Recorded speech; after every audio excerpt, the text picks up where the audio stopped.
Mesdames et messieurs, bonsoir. Bienvenue dans cette édition de notre journal de 22 heures. Au sommaire de l'actualité.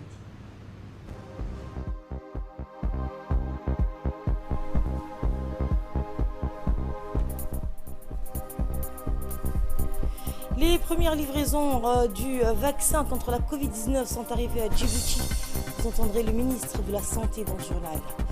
Et aux États-Unis, le plan de relance en partie débloqué, mais le feu vert du Sénat se fait attendre. Bonsoir et merci de nous accueillir chez vous. Les premières livraisons du vaccin contre la Covid-19 sont arrivées à Djibouti. Le programme COVAX de l'OMS livre les premiers vaccins en République de Djibouti. Eh bien, la République de Djibouti a enregistré plus de 6000 cas de coronavirus, 6130 cas donc plus exactement. La livraison de ce premier lot de vaccins contre la Covid-19 intervient après que notre pays ait satisfait à toutes les conditions préliminaires conditionnant le démarrage de la vaccination. Le programme de l'Organisation mondiale de la santé vise à garantir un partage équitable des vaccins entre toutes les nations. Plusieurs membres du gouvernement, comprenant le ministre de la Santé, Mohamed Wassam Adiri, le ministre des Affaires étrangères, Mohamed Ali Youssouf, le ministre de la Communication, Redouane Abdoulaye Bahdan, le docteur Ahmed Rableh, président de la commission des diplomates accrédités à Djibouti, en présence des représentants de l'OMS, de l'UNICEF et de l'Organisation des Nations Unies, étaient à l'aéroport pour réceptionner ces premiers vaccins. COVAX donc vise à fournir environ 2 milliards de doses de vaccins Covid-19 dans le monde d'ici la fin de l'année. Ce premier lot de vaccins contre la Covid-19 sera stocké en attendant le coup d'envoi de la vaccination. Eh bien, ce coup d'envoi donc serait dans quelques jours. Écoutons un extrait du discours du ministre de la Santé. Aux instructions du président de la République, son Excellence M. Ismaël Omar Guelleh, nous sommes très heureux aujourd'hui de recevoir les premiers lots de vaccins anti-Covid. Il s'agit de vaccins acquis dans le cadre de l'initiative COVAX. D'abord, c'est un premier lot qui nous permettra de démarrer la campagne de vaccination cette semaine, Inch'Allah. D'autres suivront très prochainement. Nous avons commandé, grâce au budget national et aux efforts du gouvernement, plus de 500 000 doses qui va arriver au courant de ce mois, Inch'Allah, en République de Djibouti. Nous avons également préparé le lieu de stockage, également les plateformes vaccinales sont prêtes également pour accueillir nos concitoyens. Le gouvernement a également entrepris d'autres démarches pour obtenir des vaccins, notamment les vaccins chinois.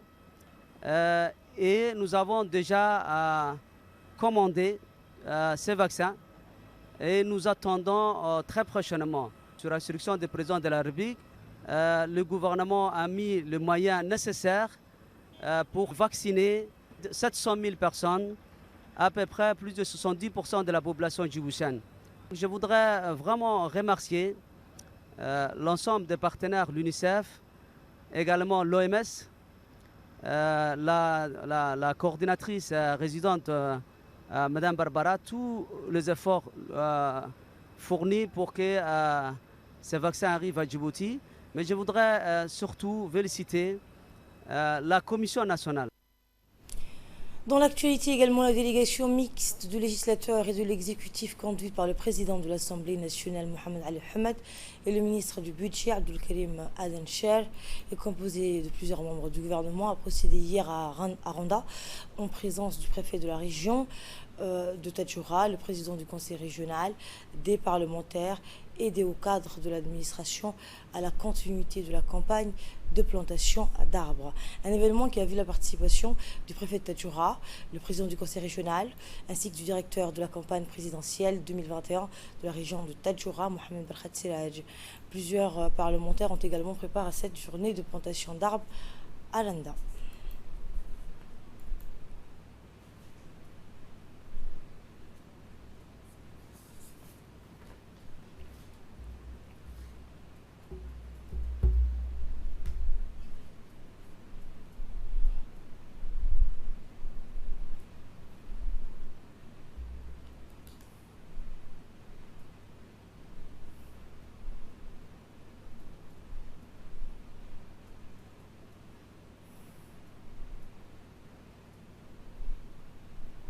Nous venons de procéder aux plantations d'arbres à Randa. Randa est la zone tout entière est reconnue pour être un oasis dans notre pays. Et Randa plus particulièrement était reconnue depuis tout le temps pour ses jardins, pour ses fruitiers.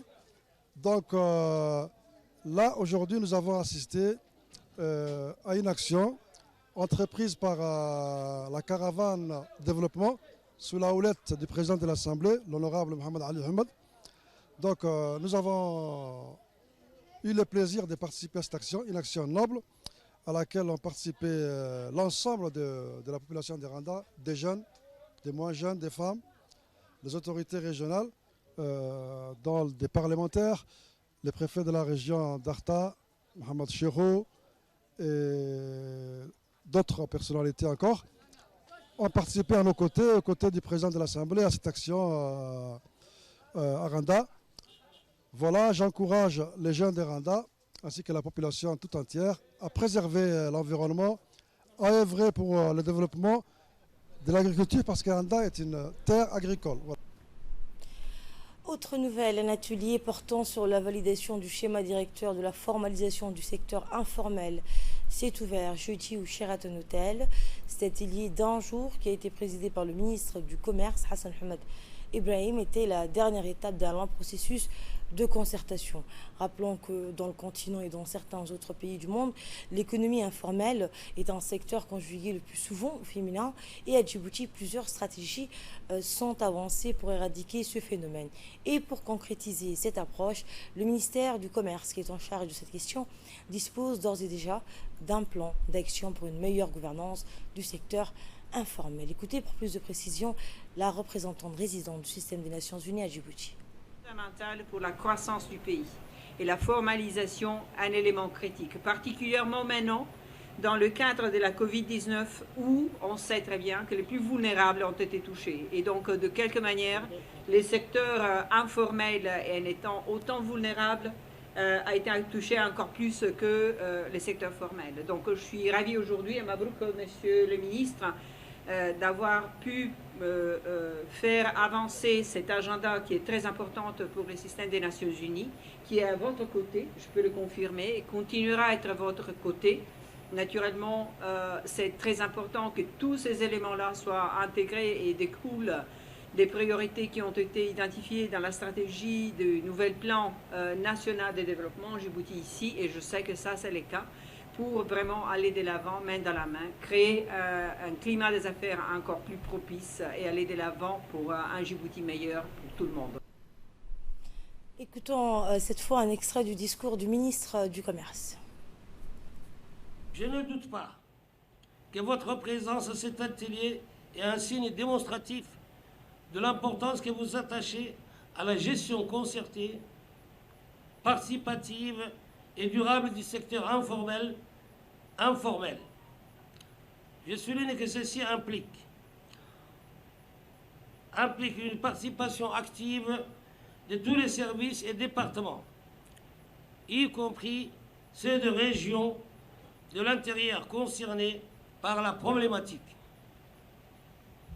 Nous voilà donc aujourd'hui réunis pour finaliser la dernière étape dans long processus de concertation pour l'élaboration d'un schéma directeur pour l'intégration des unités de production informelle dans l'économie formelle.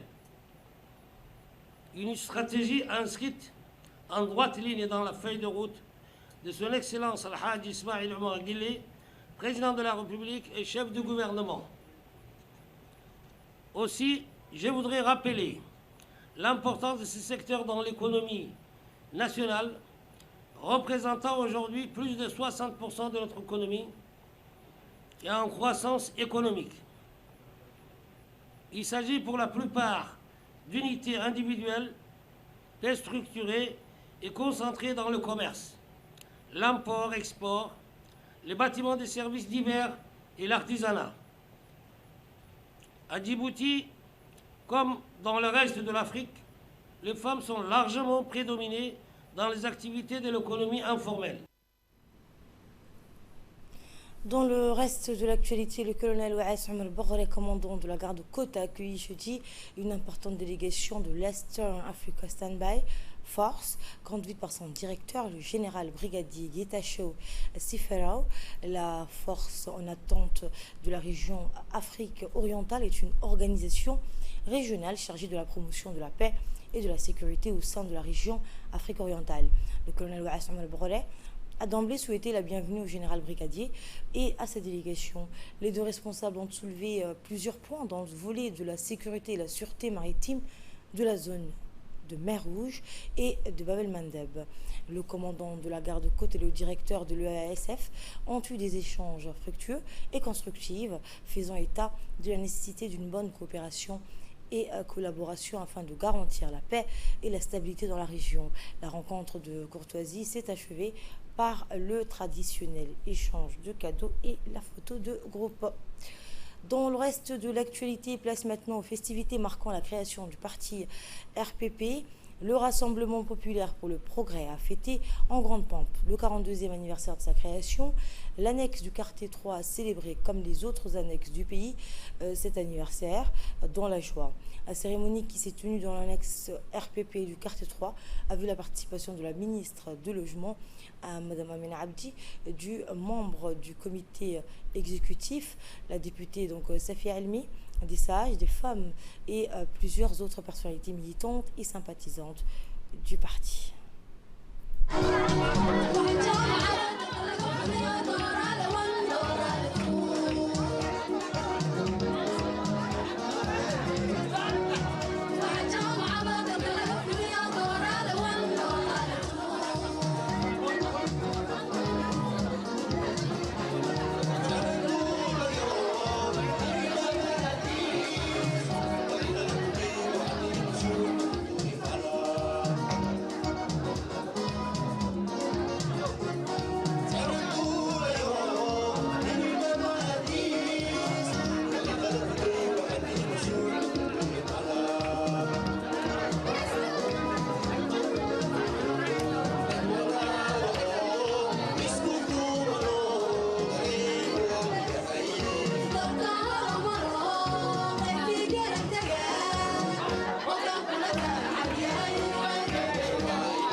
Et la cité Nessib a également fêté en grande pompe le 42e anniversaire de la création du parti RPP. La cérémonie a vu la participation du président de la commune de Balbala, des sages, des femmes et plusieurs autres personnalités militantes et sympathisantes du parti, ainsi que les habitants de cette cité, hommes et femmes confondus. Eh bien, la ministre des Affaires sociales et la ministre du Logement ainsi que le comité exécutif en préparent à cette cérémonie.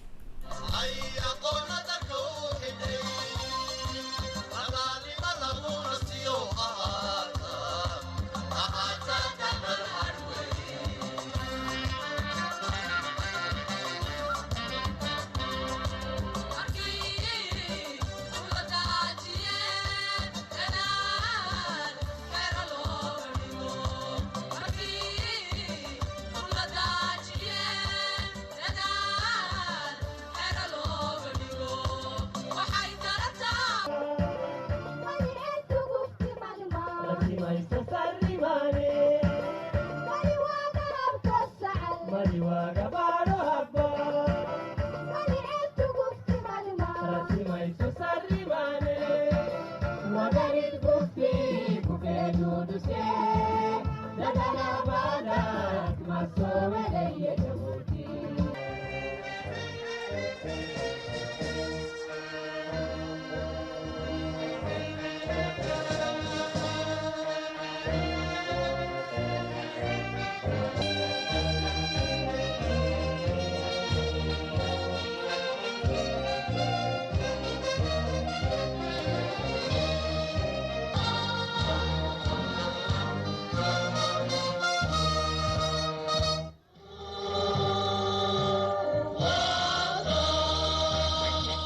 dans les régions de l'intérieur, cette fois, la ville blanche a fêté également le 42e anniversaire jeudi du Rassemblement populaire pour le progrès, 4 mars 1979, date à laquelle le parti a vu le jour en présence du ministre de la Défense, Hassan Omar Mohamed, le directeur régional de la campagne, Mohamed Barkhat Siraj, les parlementaires de la région, ainsi que les sympathisants du parti du Rassemblement populaire pour le progrès de la région de Tadjoura. Les jeunes de la ville blanche étaient également au rendez-vous pour célébrer le 42e anniversaire de la création du parti RPP.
Et à Arta, les habitants de la région ont célébré un jeudi soir dans la joie et l'allégresse le 42e anniversaire du RPP en présence du ministre de l'Énergie, Yonis Ali Guedi, le directeur régional de la campagne, Abdoulaye Ousmane Dalal, ainsi que les députés de la région.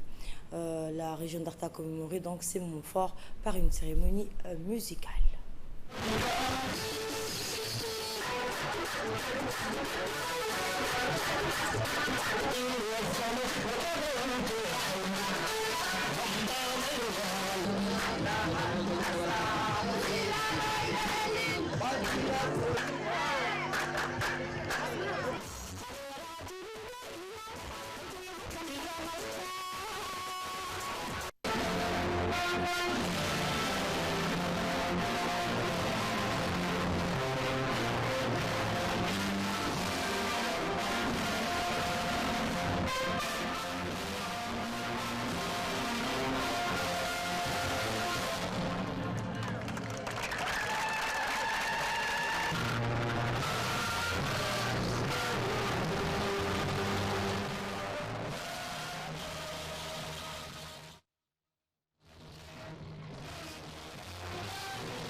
À l'instar de leurs compatriotes des autres régions et de la capitale, les habitants de la région d'Ali Sebiye ont célébré aussi jeudi soir, dans la joie et l'allégresse, le 42e anniversaire du RPP.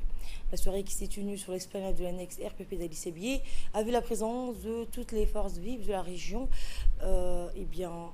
Le ministre de la Santé, Mohamed Ouassame Diriye, le président du conseil régional et coordinateur de la campagne présidentielle du candidat de l'UMP pour la région d'Ali Sebiye, Omar Ahmed Ouass, entouré des députés et des élus régionaux.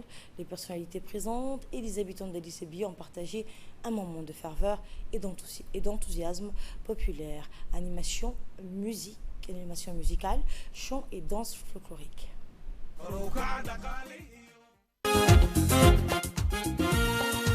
garyaqaan arrimi jiray ayay tala u geystaane isaga korfeeyo dhibti soo gunaanade goblihiyo ciyaaraha ninkii garan ha loo daayo gaadhiga ninkii wadi jire garan ha loo daayo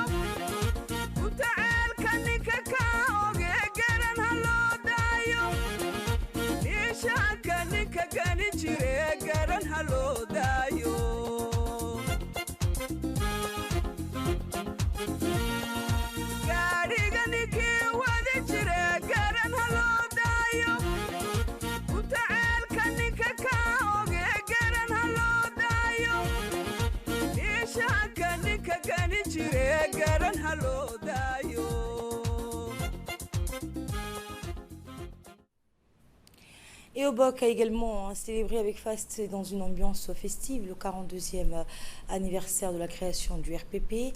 La cérémonie d'anniversaire s'est déroulée à l'annexe du RPP de Obok en présence des parlementaires de la région, Abdelkader Kamel et Kamel Hamad, ainsi que de nombreux militants, dont des hommes et des femmes, ainsi que les jeunes du RPP sont venus en masse de la ville et des localités avoisinantes pour célébrer ce 42e anniversaire. Le président de l'annexe du RPP de Obok a dans son intervention remercié tous les participants et participantes à cette soirée animée par les artistes, dont le célèbre chanteur Mohamed Ahmed Amanda, qui a interprété des morceaux donc en l'honneur de la formation du RPP.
Dans l'actualité également, les associations d'Ariel et Wano ont organisé hier une journée des activités d'entretien et de nettoyage à l'école Quartier 6 bis.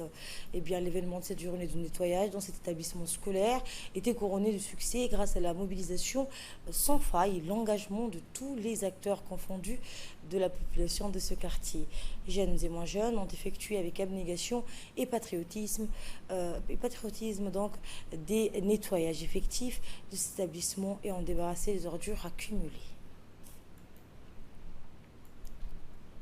Dans l'actualité régionale, à présent en Somalie, l'explosion d'un véhicule piégé hier dans un restaurant de Mogadiscio a causé la mort de plusieurs personnes et fait de dizaines de blessés selon un bilan de la police. Donc l'attaque a été revendiquée par les Chebabs. Le bilan est passé donc ce samedi de 10 à 20 morts selon la police somalienne. Aux États-Unis, si je le dis en titre, c'est une guerre des nerfs qui s'est jouée au Sénat américain. Après 9 heures de paralysie, les démocrates sont parvenus à convaincre un sénateur modéré de soutenir un amendement de compromis sur les allocations du chômage qui ouvre donc la voie à l'adoption d'un plan de relance de près de 1900 milliards de dollars. Et c'est ainsi que se referme cette édition. Merci de votre aimable attention. Très bonne suite de programme sur Télé Djibouti.